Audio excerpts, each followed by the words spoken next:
জনগণের রাজনীতি নাকি রাজনীতির জনগণ?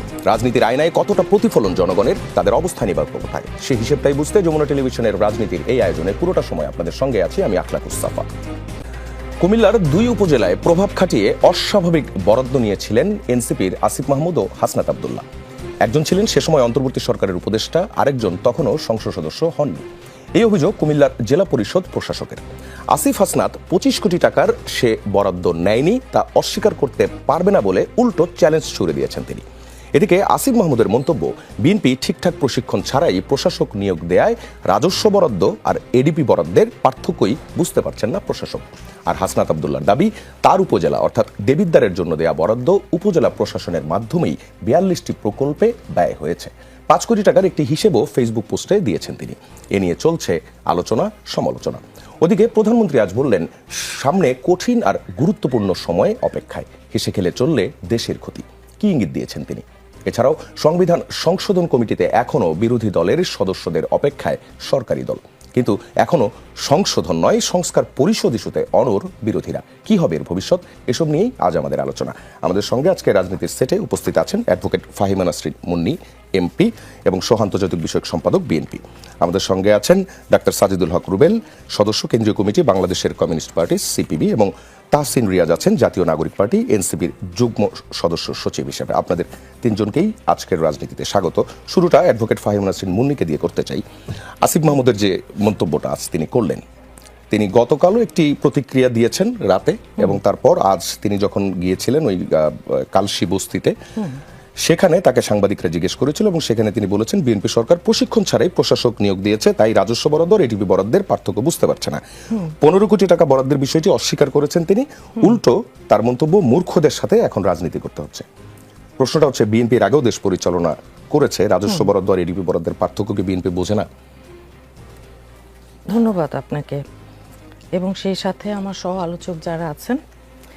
দেখেন, এটা তো বিএনপির প্রথমবার না যে বিএনপি এই প্রথমবার এসেছে নির্বাচিত হয়ে, জনগণ তাদেরকে নির্বাচন করে ম্যান্ডেট দিয়ে ক্ষমতায় বসিয়েছে। তো এই রকম একটা কমেন্ট ওনারা, আমরা দেখেছি এনসিপির যারা কথা বলছেন, এই ছাত্র নেতারা এই দলটা গঠন করবার আগেই কিন্তু তারা ওই যে প্রধান উপদেষ্টার সাথে নিউ ইয়র্ক বাইরে চলে গেছিলেন জাতিসংঘে। একটা ফেভারিটিজম ছিল তাদের বেলায়, এবং জামাতেরও একটা উত্থান যেটা আমরা দেখেছি। কিন্তু আমাদের খারাপ লেগেছিল যে ওই সময়ের পর থেকেই আমরা কিন্তু উপদেষ্টা থাকা অবস্থাতেই কানাঘুষা কথাবার্তা এবং পরবর্তীতে দুর্নীতির যে অভিযোগগুলো এসেছে সেটা আমাদেরকে কষ্ট দিয়েছে।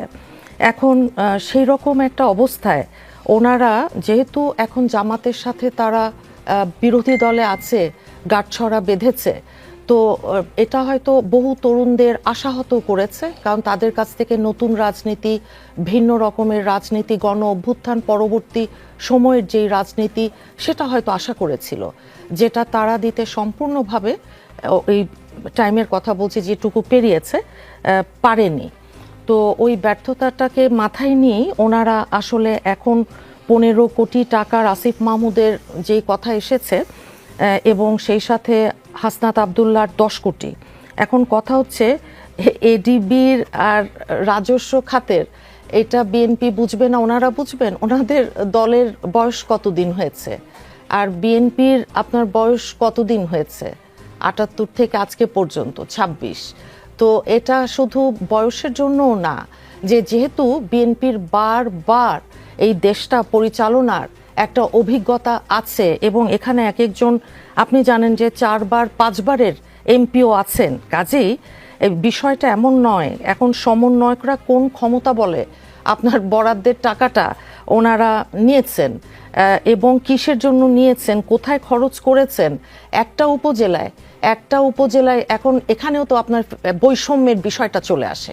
এখন দেখেন, বৈষম্য শব্দটা তো তাদের বেলায় ভীষণ রকমের একটা বার্নিং ইস্যু, যে এটার উপরই গণ অভ্যুত্থান, তার আগে কোটা বিরোধী আন্দোলন বলুন, উই ওয়ান্ট জাস্টিস যেটা করেছে, ভ্যাট বিরোধী আন্দোলন, প্রাইভেট ইউনিভার্সিটির ছাত্রদের আন্দোলন, সব কিছু মিলিয়ে আমি যদি বলি, না, ওনার ১৫ কোটি টাকার ৯০% বেশি বিশেষ বরাদ্দ দেওয়া হয়েছিল আসিফ মাহমুদ উনি বলছেন। তো প্রশ্ন হচ্ছে বরাদ্দটা নিচ্ছেন বেশি, হ্যাঁ, আর এখন পাশের যে উপজেলা সেখানে কি বরাদ্দটা পেয়েছিল পাশের উপজেলা? না। তাই যদি না হয় তাহলে আমি প্রশ্ন করছি আমার এনসিপির যে ভাইটা আছে তার কাছে, জনগণের হয়েই যে প্রশ্নটা ঘুরে বেড়াচ্ছে সোশ্যাল মিডিয়ায়, যে তাহলে আপনারা এই বৈষম্যটা কেন করলেন? এই বৈষম্যটা আপনারা কি দিয়ে, শাক দিয়ে মানে মাছ ঢাকার মতন করতে চাচ্ছেন কিনা? এখন জেলা কেউ কেউ বলছেন অসুবিধা কি, জেলা প্রশাসককে ফ্যাসিস্টের ট্যাগ লাগিয়ে দেন, জেলা প্রশাসক যেহেতু এরকম কথা বলেছেন। এখন অন্যদের আরো প্রশ্ন আছে, আর 10% কি হয়েছে? এখন যদি জনপ্রতিনিধি উনি হন তাহলে 1 টাকার হিসাব, উনি তো জানেন যে এটা জনগণের ট্যাক্সের পয়সা, এগুলো 1 টাকার হিসাবও তো ভাই দিতে হবে। কাজেই আমাদেরকে নসিহত করার কিছু নেই।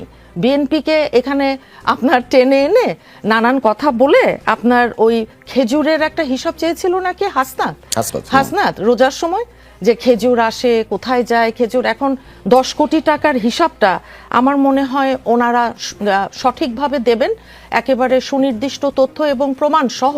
কারণ এটা কিন্তু আমার কিংবা আপনার ব্যক্তিগত কোনো টাকা নয়, এটা জনগণের টাকা। আর জনগণের টাকা যদি হয় তাহলে সেই হিসাবটাও অত্যন্ত স্ট্রিক্টলি দেওয়ার নিয়ম, যেটা আমরা শিখে এসেছি, দেখে এসেছি। কাজেই এখানে আমাদেরকে এডিবি টেডিবি ওয়ার্ল্ড ব্যাংক আর এগুলো না দেখে একটু থামতে বলবো। আমরা কুমিল্লার যিনি জেলা পরিষদের প্রশাসক মোহাম্মদ মুস্তাক মিয়া, তাকে আমরা একটু ফোনে কানেক্ট করতে চাচ্ছি। তিনি কি আছেন আমাদের সঙ্গে ফোনে?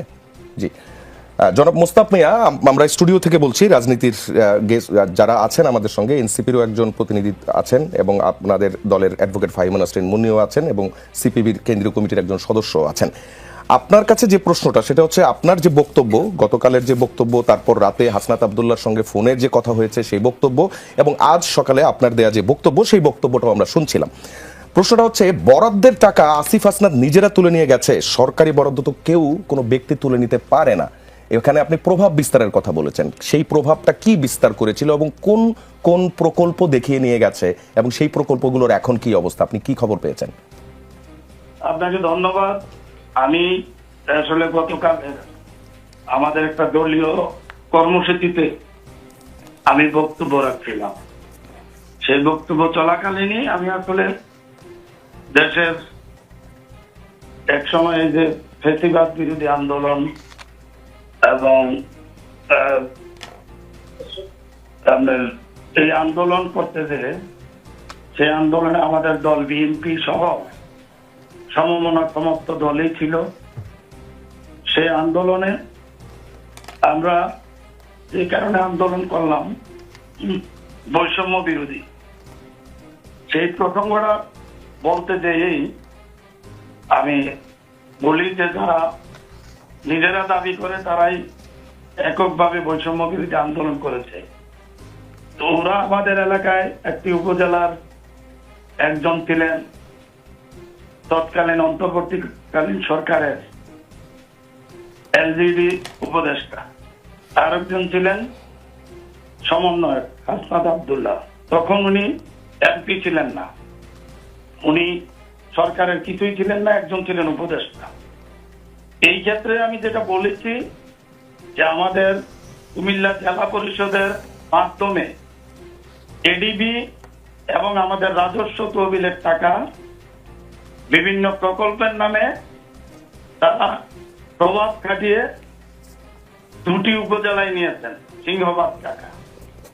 এর মধ্যে মুরাদনগর নিয়েছেন 15 কোটির মতন এবং দেবিদ্বার গিয়েছে প্রায় 10 কোটির কাছাকাছি। এই কথাটাই আমি বলেছি।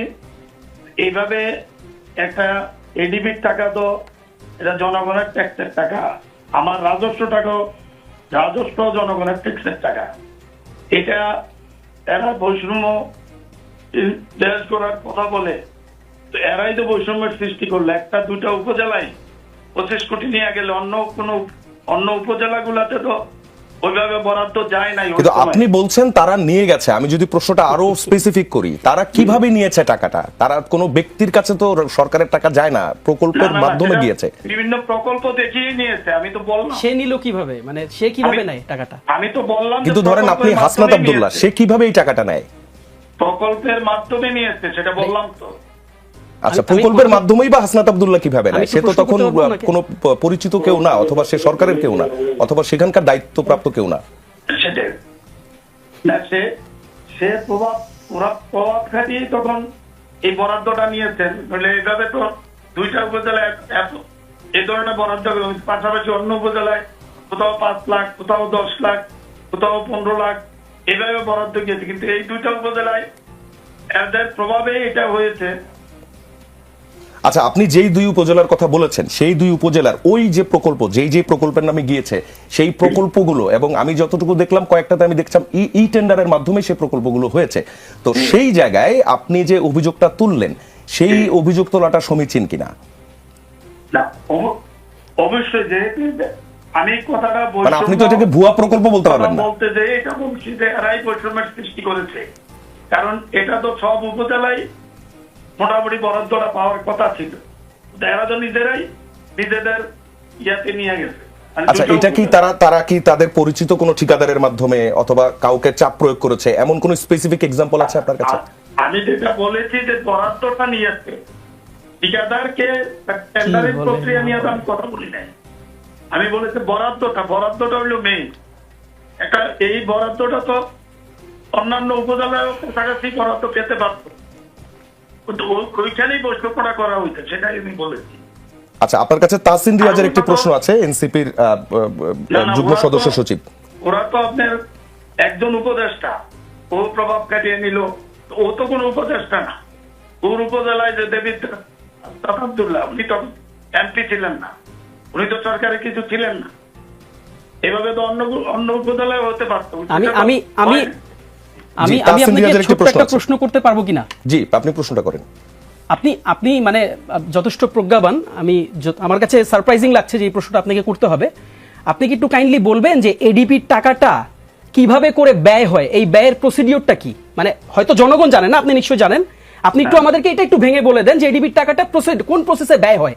এটা কি ব্যক্তির হাত দিয়ে ব্যয় হয় নাকি উপজেলা পরিষদের মাধ্যমে ব্যয় হয়? এতটুকু খালি বলে দেন। উপজেলা পরিষদ না, এটা জেলা পরিষদের মাধ্যমে আচ্ছা, প্রকল্পগুলো বাস্তবায়ন মানে হয়। সংশ্লিষ্ট প্রতিষ্ঠানের মাধ্যমে ব্যয় হয় কিনা আমি আপনাকে জাস্ট এতটুকু জানতে চাই। সংশ্লিষ্ট প্রতিষ্ঠানের মাধ্যমে ব্যয় হয় নাকি কোনো ব্যক্তির মাধ্যমে ব্যয় হয়? খালি এতটুকু বলেন তাহলে হবে। না, প্রকল্প তো ব্যক্তির নামে তো হওয়ার কোনো সুযোগ নাই। সিম্পল, একদম সিম্পল অ্যান্সার।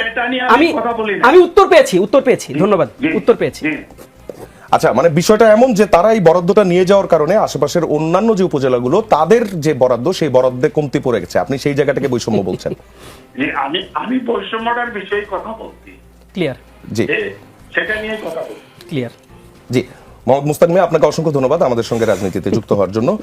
তাহসিন রিয়াজের কাছে ফিরতে চাই। আপনি নিজেও প্রশ্ন করলেন, জি, উত্তর জি, পেলেন, এবং ফাহিম নাসরিন মুন্নিও যেটি বলছিল যে এই বৈষম্যটা কেন করলেন আপনারা? তো আন্তরিক বৈষম্য ধন্যবাদ, বিরোধী আন্তরিক আন্দোলনের ধন্যবাদ। এখান দেখেন, থেকে- আসিফ মাহমুদ সজীব ভুইয়া যে বক্তব্যটা দিয়েছিলেন, এই বক্তব্যটার প্রমাণটা একটু আগে যে বক্তব্যটা আপনি শুনেছেন এই বক্তব্যে আছে। কতটা আনফরচুনেট, আপনি 3 থেকে 4 বার জিজ্ঞেস করেছেন যে কিভাবে করে নিল। আমি না, কিন্তু আপনি জিজ্ঞেস করছেন, এক খুব নিরপেক্ষ জায়গা থেকে জিজ্ঞেস করেছেন যেটা কি ব্যক্তিগতভাবে খরচ করার সুযোগ আছে কিনা। এখানে আপা আছেন, আপা যথেষ্ট সিনিয়র পলিটিশিয়ান, আপার সাথে আমার যথেষ্ট একাধিকবার শো করা হয়েছে। দেখেন, খুবই আনফরচুনেট, মানে আপনাদেরকে আমাদের এই কথাগুলো বলতে হবে এরকম একটা পাবলিক শোতে এসে, এটা আমাদের ভালো লাগে না।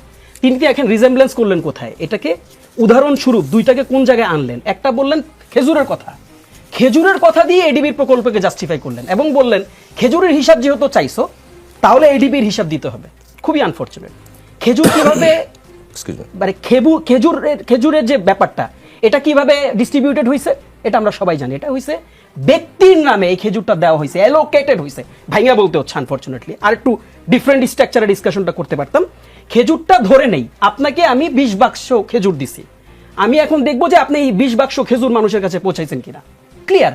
আর এডিবির যে টাকাটা, যেটাকে আমরা বলি যে উন্নয়ন প্রকল্পের যে টাকাটা, অ্যানুয়াল ডেভেলপমেন্ট যে ব্যয়ের যে টাকাটা, এই টাকাটা সরাসরি সংশ্লিষ্ট সরকারি প্রতিষ্ঠানের কাছে যায় এবং সেখানকার সংশ্লিষ্ট প্রতিষ্ঠানের যে দায়িত্বশীল, যদি পৌরসভা হয় পৌর মেয়র, অথবা পৌরের দায়িত্বে যে তখন প্রশাসক ছিল প্রশাসক, অথবা উপজেলা যদি হয় তাহলে আমরা জানি উপজেলার দায়িত্বকর্তা ব্যক্তি কারা, তাদের দ্বারা নির্দিষ্ট প্রকল্পে এই টাকাটা ব্যয় হয়। মানে এই সিম্পল কেসটা আমাদের কাছে মানে বুঝায় ব্যাখ্যা করা লাগতেছে, এটাই আমাদের জন্য আনফরচুনেট। এবার আসেন, আপনি ইতিমধ্যে এটাকে বলছেন, আমি জানি না এটা নিয়ে এত আলোচনাটা কেন, এত এক্সটেন্ডেবল কোনো জায়গায় নাই। ইনফ্যাক্ট উনি যে বক্তব্যটা দিয়েছেন, উনি নিজেই এই বক্তব্যটা ক্ল্যারিটি হাসনাতের ফোন কলের মাধ্যমে তিনি কিন্তু দিয়েছেন। তিনি বলেছেন আপনারাই টাকা নিয়েছেন, এই কথা আমি কোথাও বলি নাই। বলার সুযোগ তো নাই আনফরচুনেটলি, কারণ এই টাকাটা তার খরচ করার কোনো অধিকার নাই, সুযোগই নাই। আপনি আরেকটা খুব ক্রিটিক্যাল প্রশ্ন করছেন, যেই প্রশ্নটা নিয়ে আমরা আলোচনা করতে পারতাম, সেটা হচ্ছে যে তিনি কি এই বরাদ্দগুলো তার ব্যক্তিগত কোনো ঠিকাদারের মাধ্যমে দিচ্ছেন? আপনার কাছে যদি এরকম কোনো এভিডেন্স থাকে, লেটস ডিসকাস, আমরা ওটা নিয়ে ডিসকাস করতে পারি। কিন্তু আপনি আবার এই জাস্টিফিকেশনে বলেছেন যে সেটা ই টেন্ডারের মাধ্যমে দেওয়া হয়েছে। আচ্ছা ফাইন, তাহলে আপনি যদি তাকে দুর্নীতিগ্রস্ত প্রমাণ করতে চান, যদিও দুর্নীতিগ্রস্ত তিনি প্রথমে একটা টেকনিক্যাল লাইন আপের মাধ্যমে তিনি বুঝাতে চেয়েছেন, ইনডিডিক একটা কেস ডেভেলপমেন্টের মাধ্যমে বুঝাতে চেয়েছেন, সফল হন নাই, ধরা খাইছেন, আনফরচুনেটলি ধরা খাইছেন। এবং ইমিডিয়েটলি আসিফ মাহমুদ লাইভে এসে ওটার ক্ল্যারিফিকেশন দিয়েছেন, হাসান আব্দুল্লাহ ফোন কলের মাধ্যমে ক্ল্যারিফিকেশন ধরে নেই সেকেন্ড স্টেজে এসে। তাহলে আপনাকে আমাকে প্রমাণ করতে হবে তিনি তার ব্যক্তিগত কোনো ঠিকাদারের মাধ্যমে এই টাকা খরচ করছেন। সুযোগ নাই, আপনি নিজেই বলতেছেন ইটের মাধ্যমে, ধরেন সুযোগ আছে, এভিডেন্স দেন, কথা বলি, we do not have any problem. আমাদেরকে নিয়ে, আমাদের প্রত্যেকটা সহকর্মীদেরকে নিয়ে হাজার হাজার অভিযোগ, ভুরি ভুরি অভিযোগ। আপনার খেয়াল নিশ্চয়ই আছে, কিছুদিন আগে আমরা শুনলাম স্থানীয় সরকার প্রতিমন্ত্রী তিনি এসে হুট করে বলে ফেললেন যে কোনো একটা প্রকল্পে সচিবের সাইন ছাড়া নাকি সেই প্রকল্প পাস হয়ে গেছে। Very unfortunate. এটা আসিফ মাহমুদ ইমিডিয়েটলি লাইভে এসে বলছেন একটা সচিবের সাইন ছাড়া প্রকল্প পাশই হইতে পারে না। এবং যে ধরনের প্রকল্প, যে ধরনের সাইজ, যেই প্রকল্পের সাইজ, দেখেন আমরা ছোট মানুষ, আমরা জানি, আপনারা জানেন না, কেমন লাগে না জিনিসটা শুনতে। আবার আপনারা বলেন আপনার এক্সপিরিয়েন্স, আমরা এক্সপিরিয়েন্স না, তো আনফরচুনেট লাগে শুনতে। এই ধরনের প্রকল্প আগে একনেকে যায়, একনেক থেকে পাশে, একনেকে কারা থাকে ভাই বলেন, কারা থাকে ওইখানে? রাষ্ট্রের সর্বোচ্চ কর্তা ব্যক্তি সবাই থাকেন। আসিফ মাহমুদ এটার ব্যাখ্যা দিয়েছেন, সেখানে বলা হয়েছে যে সচিব যদি না থাকে, এই সচিবের কাউন্টারে তার সমকক্ষ একজনকে, যদি সচিব ছুটিতে থাকতে পারে, তার পার্সোনাল রিজনে বাইরে থাকতে পারে, ইমিডিয়েটলি সাইনিং এ যদি প্রয়োজনও হয়, সেখানেও একটা কাউন্টার সাইন প্রয়োজন হয়। আসিফ মাহমুদ সচিব বইয়া 24 ঘন্টার জন্য আলটিমেটাম দিয়েছিলেন, চ্যালেঞ্জ দিয়েছিলেন, এই চ্যালেঞ্জ কেউ আজ পর্যন্ত অ্যাকসেপ্ট করেনি। আজকে এতদিন চলে যেতেছে। তো এখন আপনি দেখেন, যখন সোশ্যাল মিডিয়াতে কোনো কিছু চাউর করে, আপনি দেখবেন যে এই যে ফটোকার্ডটা যখন আসছে, ফটোকার্ডটা কিভাবে আসছে? আসিফ মাহমুদ, সজীব ভুইয়া এবং হাসনাত আব্দুল্লাহ 25 কোটি টাকা নিয়ে গেলেন। আরে হাউ ফানি, 25 কোটি টাকা কোন পকেটে ভরে নিয়ে গেছে ভাই? কিভাবে নিয়ে গেছে? যখন ডিটেইল আমরা দেখা শুরু করলাম, তখন দেখলাম হায় হায়, এটা তো একটা হায় হায় কাণ্ড। হাসনাত আব্দুল্লাহ 5 কোটি টাকার হিসাব, যদিও হাসনাত আব্দুল্লাহর কাছে এই টাকার হিসাব চাওয়ার সুযোগ নাই।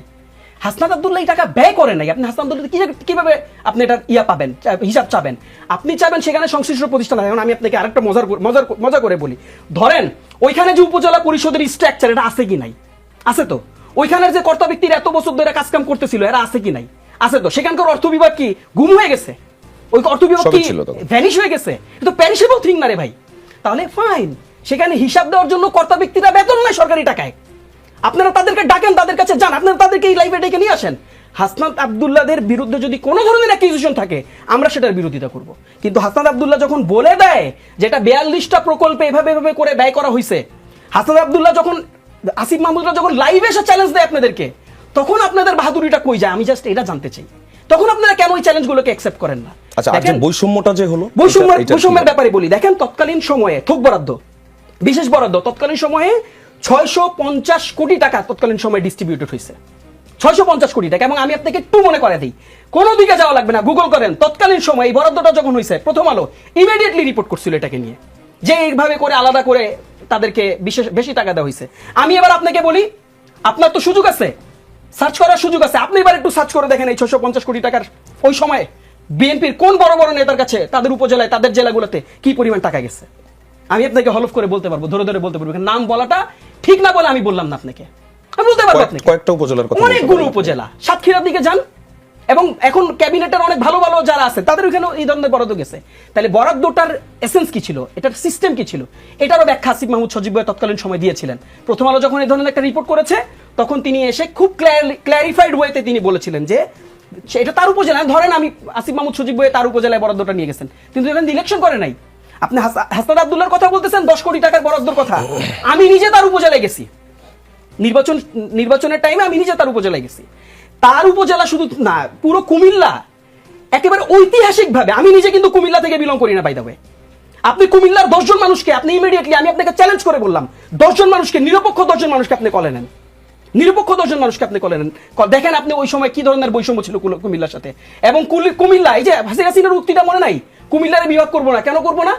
সেখানে মুজাফফরের জন্মগ্রহণ করছিল, আপনার মনে থাকার কথা। খন্দকার মুস্তাক জন্মগ্রহণ করছিল।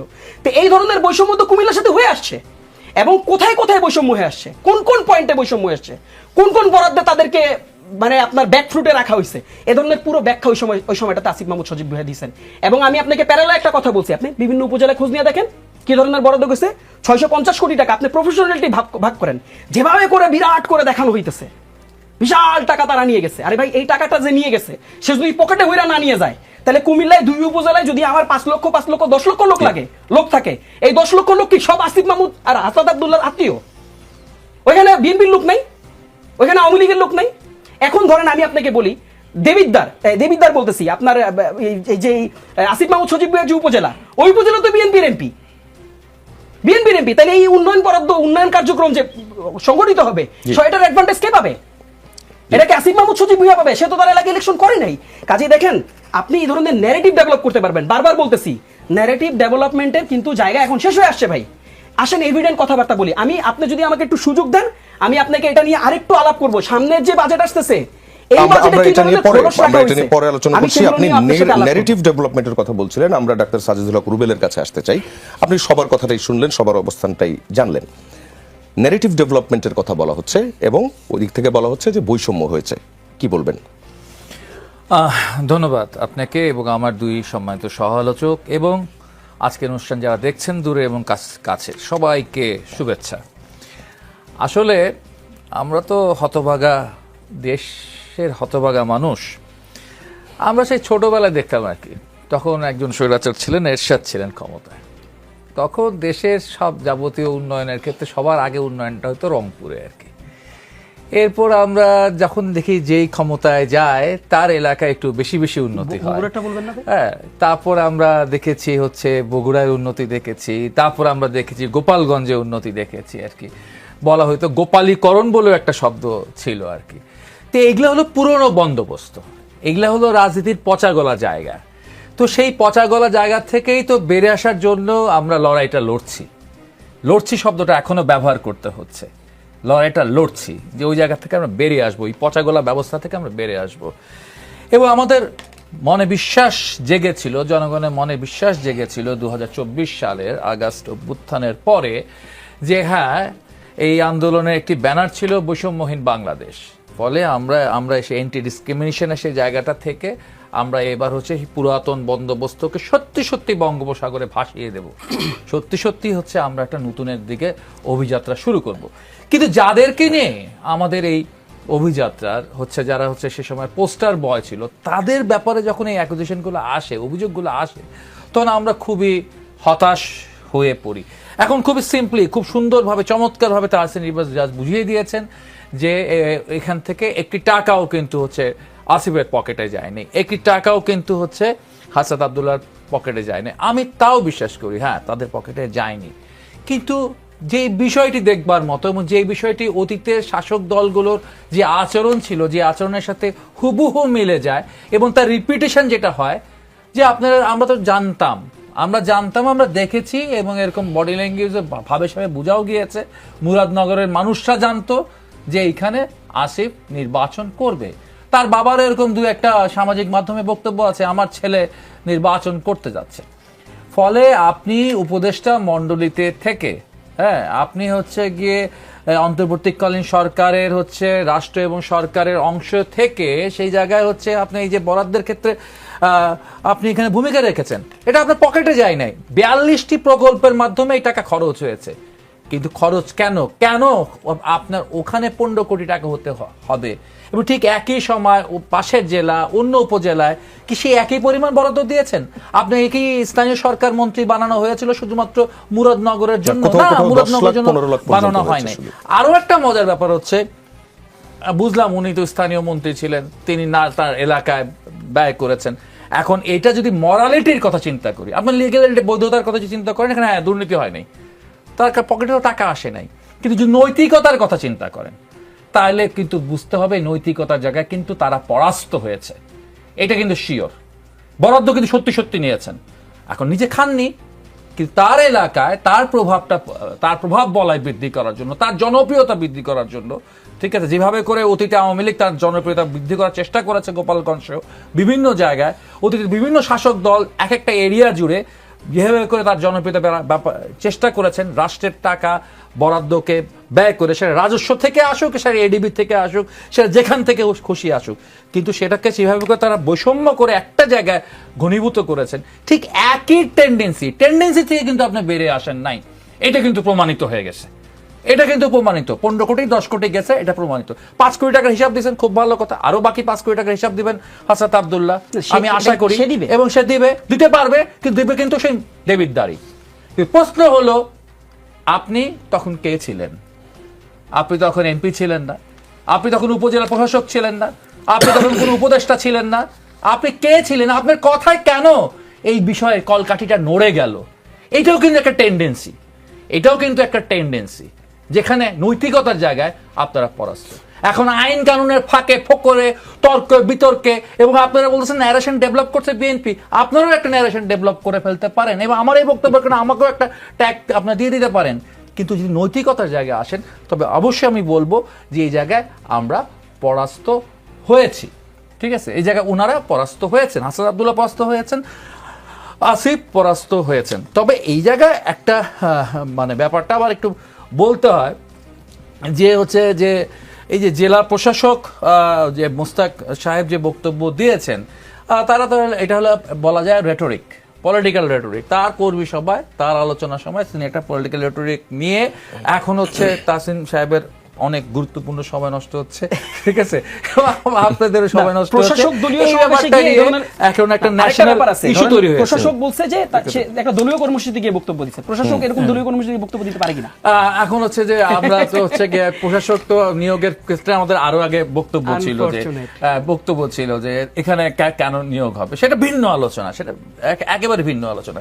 তবে আমার এখানে আমি বলতে চাই যে আমি মোস্তাক সাহেবকে ধন্যবাদ দিতে চাই, হ্যাঁ, যে ঠিক আছে, এবং একই সাথে আমি বলতে চাই আপনি তো আগামী দিনে জেলা পরিষদ গঠিত হলে সেখানে নির্বাচনে অংশগ্রহণ করবেন, আপনিও এই একই উদাহরণ তৈরি করেন না, ঠিক আছে, আপনিও জেলা প্রশাসক থেকে আপনার দলকে আগামীতে জেলা পরিষদে, আগামীতে উপজেলা পরিষদে, আগামীতে কুমিল্লা জেলা সিটি কর্পোরেশনে, আগামীতে কুমিল্লার সমস্ত মিউনিসিপ্যালিটি ইলেকশনের ক্ষেত্রে বিশেষ সুবিধা, স্থানীয় নির্বাচনের ক্ষেত্রে বিশেষ সুবিধা কিন্তু আপনিও বরাদ্দ করে দিয়েন না।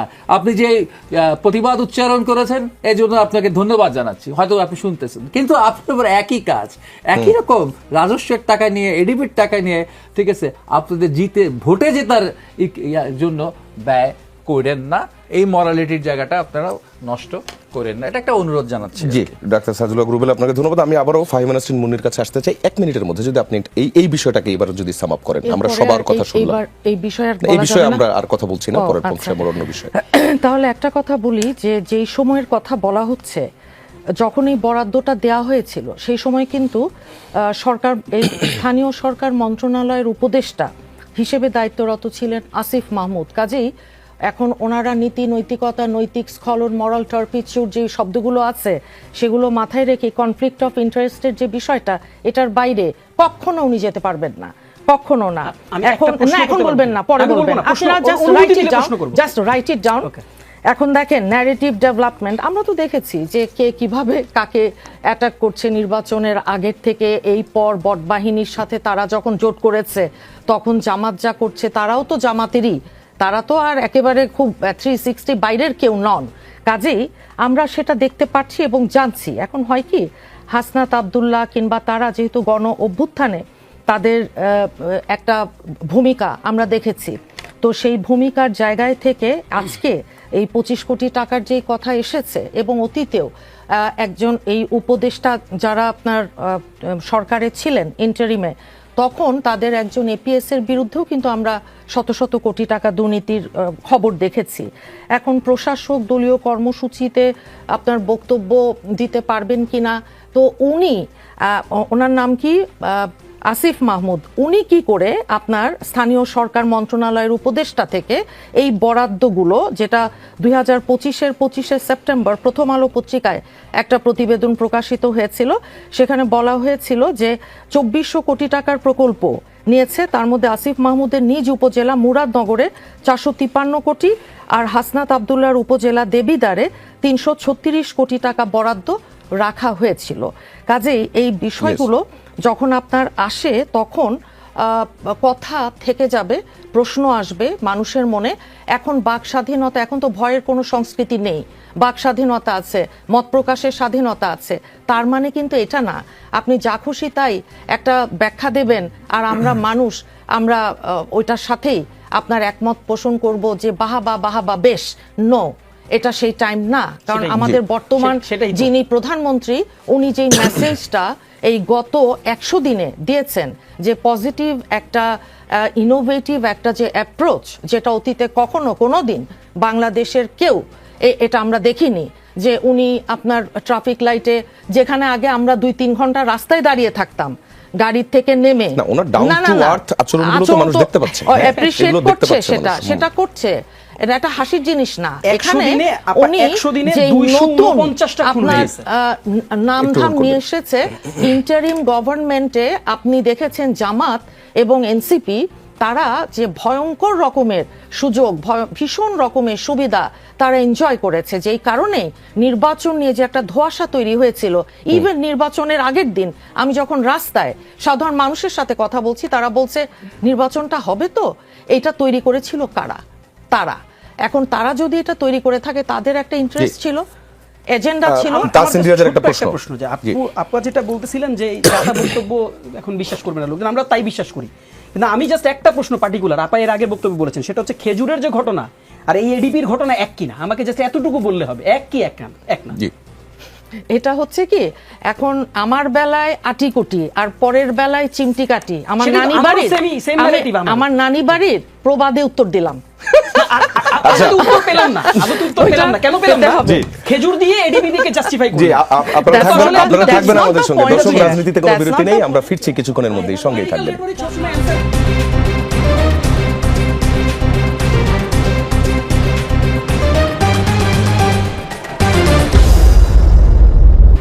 দর্শক আবারও স্বাগত, ফিরে এলাম রাজনীতির আলোচনায়। এই পর্বে আবারও যেতে চাই ফাহিমা নাসরিন মুন্নির কাছে। প্রধানমন্ত্রী তারেক রহমান বলেছেন বর্তমান সরকার দেশে একটি বিধ্বস্ত অবস্থায় দায়িত্ব নিয়েছে, দেশের সামনে কঠিন ও গুরুত্বপূর্ণ সময় অপেক্ষা করছে। এই সময়টা হেসে খেলে চললে দেশের অনেক ক্ষতি হবে, হয়তো ব্যক্তিগতভাবে কেউ টের পাবে না, কিন্তু দেশের এবং দেশের ভবিষ্যতের জন্য ক্ষতি হবে। কোন কোন জায়গায় তিনি আসলে এই ইঙ্গিতটা করেছেন? না, এটা তো আমার মনে হয় সামষ্টিক একটা যে অর্থনৈতিক চাপ আছে সেটা তো সত্যি। এখানে আপনার যে রিজার্ভ সংকট, ডলারের বিপরীতে যে টাকার অবমূল্যায়ন, বৈদেশিক মুদ্রার যে রিজার্ভের ওপর একটা ধারাবাহিক চাপ অব্যাহতভাবে আছে, এবং রেমিটেন্স এবং রপ্তানি আয়ের যেই ওঠানামা, এটা তো দেশের অর্থনীতিতে এক ধরনের একটা পরীক্ষার মুখে। কারণ গত 4টা টার্মে যে ফ্যাসিস্ট সরকারটা ছিল, তারা তো অর্থনীতি সহ সবগুলো প্রতিষ্ঠানই আপনার ধ্বংস করে দিয়ে গেছে। মূল্যস্ফীতি, বাজার নিয়ন্ত্রণে যে বৈশ্বিক যেই আপনার সরবরাহ চেইন আছে, সাপ্লাই চেইন, সেটা ব্যাহত হওয়া, এবং আভ্যন্তরীণ যেই বাজার, সেখানে সিন্ডিকেট, নিত্য প্রয়োজনীয় পণ্যের দাম যেগুলো অতীত থেকে একটা ধারাবাহিকভাবে উঠে এসেছে, তো মানুষের ক্রয় ক্ষমতার মধ্যে ধরে রাখা, এটা তো চ্যালেঞ্জ। তো সেটা রেখেছে, তো গত 3 মাসে চেষ্টা করছে। জ্বালানি বিদ্যুৎ সংকটও আছে, যেটা আপনি দেখেছেন মধ্যপ্রাচ্যে ইরান, আমেরিকা, ইসরায়েল যে যুদ্ধটা, সেখানে আমদানিকৃত এলএনজি কয়লার ওপর যে একটা অতিরিক্ত নির্ভরতা, এইদিকে বিপুল পরিমাণ বৈদেশিক যেই একটা মুদ্রা ব্যয় হচ্ছে শিল্প উৎপাদন সচল রাখতে, নিরবচ্ছিন্ন যে জ্বালানির সরবরাহ, সেখানে কঠিন অবস্থা। তো এটা তো এমন কিছু না যে এটা না। আমরা সরকারের 100 দিনে 26টি কাজের যে তালিকা একটি দেখলাম, এবং খুব আশা করছিলাম যে আইন শৃঙ্খলার বিষয়ে কোনো বক্তব্য থাকে কিনা, কিন্তু সেটা আসলে পাইনি। আর আসলে আইন শৃঙ্খলা পরিস্থিতিতে নিয়ন্ত্রণে নেই, এটাকে অস্বীকার করবেন? দেখেন, আইন শৃঙ্খলাটা এটা বাই ইনহেরিটেন্স যেটা আমরা পেয়েছি ইন্টারিম গভর্নমেন্টের 18 মাসে, কি অসম্ভব ভঙ্গুর আইন শৃঙ্খলা, আপনার ছিল একটা গণ অভ্যুত্থান, এটা তো একটা ট্রানজিশন। এই ট্রানজিশনের পরে এই যে হাজারের উপর হাজার হাজার ছাত্র জনতার রক্তের উপর যে সরকারটা এসেছিল, তারা পারতো হয়তো চেষ্টা করলে আরেকটু বেটার করতে, কিন্তু বিভিন্ন বাহিনী যারা আইন শৃঙ্খলায় আছেন তাদের যেই আপনার নৈতিক যে একটা অবস্থান, তাদের পেশাদারিত্বের যে অভাব, তাদের প্রচণ্ড রকমের রাজনীতিকরণের যেই অপবাদগুলো আছে এবং মনস্তাত্ত্বিক যেই চাপ তাদের উপর সবকিছু মিলিয়ে তৈরি হয়েছে, সেখান থেকে আস্তে আস্তে ঘুরে দাঁড়াচ্ছে। আস্তে আস্তে এখন 18 মাসের সাথে গত 3 মাস যদি আপনি তুলনা করেন, একটা তুলনামূলক চিত্রে তো আমি বলবো 18 মাসের থেকে বেটার, এই সেন্সে যে কোনো রকম আস্থা এবং আস্থার কোনো জনগণের যে বিষয়টা, সেটা 18 মাসে ছিল না। যেটা নির্বাচিত এই সরকারটা জনগণের ম্যান্ডেটের মাধ্যমে এই কঠিন সময়ে আপনার যেটা মোকাবেলা করে এই সরকারটা এগিয়ে যাচ্ছে, তো সেখানে কিন্তু এটা এখন দেখা যাচ্ছে যে ঠিক হচ্ছে, কিন্তু it will take some time, কারণ এটা তো এমন না যে রাতারাতি আপনার ম্যাজিক। আমি উত্তরটা পেয়েছি। সাজিদুল হক রুবেল, অতীতের তুলনায় দেশে আইন শৃঙ্খলা পরিস্থিতি অনেক ভালো দাবি করে বিএনপির সিনিয়র যুগ্ম মহাসচিব, মানে আমি বলেছি আপনি না, আমি বলছি বিএনপির সিনিয়র মহাসচিব রুহুল কবির রিজভী আহমেদ, তিনি বলেছেন এবার গরুর হাটেও শক্ত হাতে চাঁদাবাজি দমন করা হয়েছে। তার এই বক্তব্যের সাথে মাঠের বাস্তবতায় কতটুকু মিল দেখছেন অথবা দেখেছেন? আসলে তাদের এই বক্তব্যগুলো মানে ডিফাইন করা আমার জন্য একটু কঠিন। আমাদের মাননীয় প্রধানমন্ত্রী যে হেসে খেলে চলার কথা বলেছেন, যে হেসে খেলে চলা বলতে আসলে তিনি কি বলছেন, খুবই হাইপোথেটিক্যাল কথা, কিন্তু কি বলছেন এটা আমার মতো সাধারণ মানুষের বুঝতে এবং আরও যারা সাধারণ মানুষ তাদের আমাদের বুঝতে খুব কষ্ট হয় আর কি। চাঁদাবাজি তো চোখ খুললেই দেখা যায় আর কি, ঠিক আছে। তো আমি রিজভী ভাইয়ের এই বক্তব্যের সাথে আমি প্রধানমন্ত্রীর বক্তব্যকে একটু মিল রেখে চলি। আমি আমার মতো হেসে খেলে চলা একটা বুঝতে পারি আর কি। হ্যাঁ, হেসে খেলা নিশ্চয়ই আমাদের জনগণের কথা বলে না, আমার কথা বলে না। আমি হাসলে সমস্যায় পড়বো, আমি খেললে সমস্যায় পড়বো, আমি বিশ্বকাপ খেলা দেখলে সমস্যায় পড়বো, ব্যাপারটা এইভাবে বলেন নাই নিশ্চয়ই তারেক রহমান। উনি যেটা বলার চেষ্টা করেছেন, আমি যেটা মনে করি, আমি আমার দৃষ্টিভঙ্গিতে, যে দুর্নীতি যদি ঠেকিয়ে রাখা না যায়, যদি মজুতদারি না ভাঙা যায়, যদি সিন্ডিকেট না ভাঙা যায়, যদি চাঁদাবাজি বন্ধ না করা যায়, যদি জনগণের জানমালের নিরাপত্তা না দেওয়া যায়, তাহলে কিন্তু বিপদ আছে সরকারের জন্য, বিপদ আছে তারেক রহমানের সরকারের জন্য। হেসে খেলে যদি বিএনপি এই কাজগুলো করতে যায় আর কি, চারটি কথা বললাম আর কি, এবং হচ্ছে সব কথা শেষ কথা হচ্ছে যে আপনি হ্যাঁ বলতে পারেন, আমাকে একটু সাহস দিলেন যে হ্যাঁ এখন হচ্ছে আইন শৃঙ্খলা পরিস্থিতি অনেক ভালো আছে, কিন্তু আমি তো দেখি যে আইন শৃঙ্খলা রক্ষা করবার জন্য যে যে ইনস্ট্রুমেন্টগুলো আমাদের রাষ্ট্রের আছে, সেগুলো সবগুলোই মোটামুটি ভোতা কিংবা দুর্বল হয়ে গেছে আর কি। পুলিশই অনেক সময় আমি দেখি যে সে অসহায় নিরাপত্তাহীনভাবে বিভিন্ন জায়গায় দাঁড়ায় থাকে আর কি, ঠিক আছে। পুলিশেরই দেখে মনে হয় ওর জন্য আর একটা নিরাপত্তা বাহিনী তৈরি করতে হবে, এটা একটা ট্র্যাজেডি আর কি। তো ফলশ্রুতিতে আমরা জনগণ কিন্তু এখন মানে খুব বেশি সিকিউর ফিল করা শুরু করছে, ব্যাপারটা এরকম না, এবং ব্যাপারটাকে হালকাভাবে দেখবার সুযোগ নেই। বিএনপি খুব কঠিনভাবেই দেখার দরকার যে আসলে কিন্তু বাস্তবর্থ হয় না। যেমন এই জঙ্গল মহলে একটা ইয়া হলো জঙ্গল সলিমপুরে চট্টগ্রামে, খুব ভালো হলো, ওখানে স্বরাষ্ট্রমন্ত্রী গেছেন। তবে ওনাকে ধন্যবাদ জানাই, একটা মানে একটা খুব সত্য কথা বলে ফেলছেন ওনার আলোচনায়, যে আসলে অপারেশনটা অতটা সফল হয় নাই।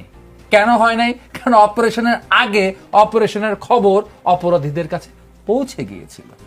অর্থাৎ রাষ্ট্রের এই যে সংস্থাগুলোর মাধ্যমেই অপরাধীদের সাথে যে একটা যৌথতা আছে, সিন্ডিকেট আছে তাদের ভিতরে, ওরাই খবর দিয়ে দিচ্ছে যে আমরা অপারেশনে আসবো, তোমরা চলে যাও, তোমরা সটকে বড় মালামাল এদিক নিয়ে যাও।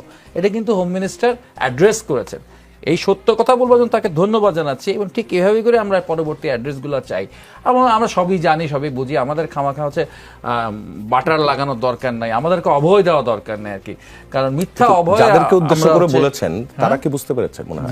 যাদেরকে উদ্দেশ্য করে বলেছেন তারা কি বুঝতে পেরেছে মনে হয়? এটাই তো প্রশ্ন, তারা কি বুঝতে পেরেছে কিনা, ঠিক আছে।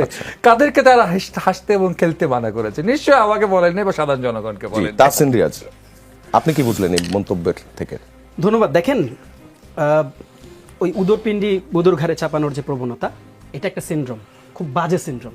এটা আমরা সবসময় পলিটিক্যাল কালচারে দেখছি। আপনি খেয়াল করে দেখেন, প্রশ্নটা করার সাথে সাথে কম্প্যারিজনটা কোথায় করছেন? কম্প্যারিজনটা করছেন ইন্টারিমের সাথে। খুনের প্রসঙ্গটা যখন আনলেন, ডেটা বলতেছে, স্ট্যাট বলতেছে, গো অ্যান্ড সার্চ, সমকালের ডিটেল রিপোর্ট আছে, মাস ধরে ধরে তারা বলছে যে যে কোনো সমীক্ষায় ইন্টারিমের তুলনায় যে কোনো সমীক্ষা, আমি অনেস্টলি আমি আপনাকে বলি, আমি এই ধরনের কম্পারিজনে যেতামই না। কারণ আইন শৃঙ্খলার ইস্যুকে আপনি এই একটা ভঙ্গুর গভর্নমেন্ট, যারা ইমিডিয়েট 5 আগস্টের পর সবচেয়ে মানে বাজে একটা পরিস্থিতিতে বাংলাদেশকে টেক ওভার যারা করছে, তাদের সাথে আপনি তুলনা করতেছেন আমাদের ফুল ক্যাবিনেট গভর্নমেন্ট রান করা একটা দল, যারা কিনা সংখ্যাগরিষ্ঠতা পাইছেন 2/3 মেজরিটির বা বড়াইয়ে 2/3 মেজরিটির, মানে আপনার ইয়াতে আপনাদের অহংকারে আপনাদের মাটির নিচে একদম আপনার নাই, আপনার আসমান উঠে গেছেন। আপনি তাদের সাথে কম্পারিজন করেন কেন? দরকার নেই তো আপনাদের তাদের সাথে কম্পারিজন করার। রেদার সমস্যাটাকে অ্যাড্রেস করেন, যে কাজটা করছেন তারেক রহমান। আরেকটা কথা আপনার টকশোতে বহুল মানে প্রচলিত কথায় এখন রূপ নিছে, সেটা হচ্ছে দেখেন প্রধানমন্ত্রী ডাউন টু দি আর্থ, এই অ্যাটিটিউড ছাড়া বস্তুত অর্থে আপনি দেখেন সারা বাংলাদেশের দিকে তাকে ইভেনচুয়ালি তিনি অ্যাড্রেস করতেছেন, তার দলের নেতা কর্মীরা এটাকে মানতে চাইতেছেন না, প্রধানমন্ত্রী তো অ্যাড্রেস করতেছেন। আপনি খেয়াল করে দেখেন আপনাদের এখানকার রিপোর্ট 23 মে 2026 গরুরহাটে 5টা জেলায় আপনারা গেছেন, 5টা জেলার বিপরীতে একদিন আপনারা 105 বা 7 কোটি টাকার আপনারা চাঁদাবাজি রিপোর্ট আপনারা বের করে নিয়ে আসছেন 5 জেলা। এখন ভাত তো আপনি সবগুলো টিপা দেখেন না, সবগুলো টিপা দেখেন, একটা দেখলেই তো বোঝা যায় নাকি? 5টা জেলা, একটা জেলাও না, পার্টিকুলার একটা জেলা হইলে বলতেন যে আপনারা টাকা পয়সা দিয়ে পাঠাইছে মনে হয় যে ইন্টারিম তো এখন আর সুযোগ নাই। ধরেন কোন একটা দল জামাত বা কোন একটা রাজনৈতিক দল আপনার টাকা দিয়ে পাঠাইছে যে তুমি যাও গিয়ে ওই জেলাটাতে কোনো চাঁদাবাজি বের করে নিয়ে আসো, এই সরকারের বিতর্কিত করি। 5টা জেলা একেবারে স্যাম্পল আপনি আলাদা করে বের করে নিয়ে এই চাঁদাবাজি রিপোর্ট পাইছেন। আপনি দেখেন 100 দিনে 249 খুন, কতটা আনফরচুনেট। আপনি এটা তুলনা করতেছেন ইন্টারিমের সাথে। বর্জ্য ব্যবস্থাপনা কি হয়েছে ঈদের আগে, ঈদের পরবর্তী সময়ে কমপ্লিটলি 2টা সিটি কর্পোরেশন ফেল করার পর সরাসরি প্রধানমন্ত্রীকে ইনভলভ হইতে হয়েছে এখানে।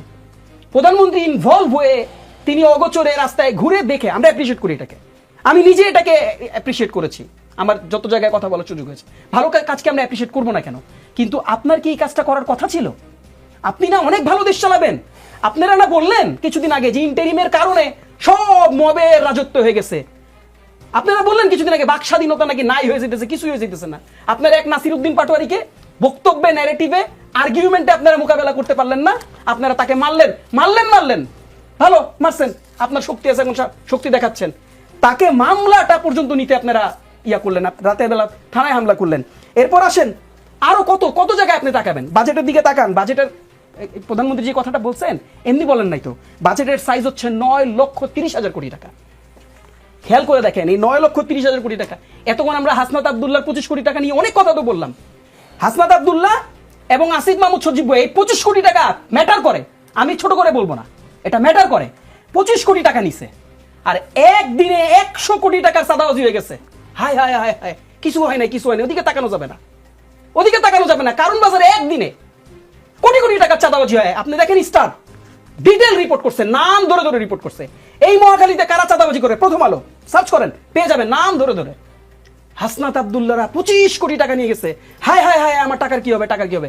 নিচে হাসনাত আব্দুল্লাহকে আপনি জব দিতে আনেন, তাদেরকে অ্যাকাউন্টেবল হইতে হবে, কোনো ডাউট নাই। এবার আসেন এই যে 9,30,000 কোটি টাকা, এই 9,30,000 কোটি টাকায় শুধুমাত্র এই যে উন্নয়ন প্রকল্প এডিপিতে বরাদ্দ রাখা হয়েছে 3 লক্ষ কোটি টাকা।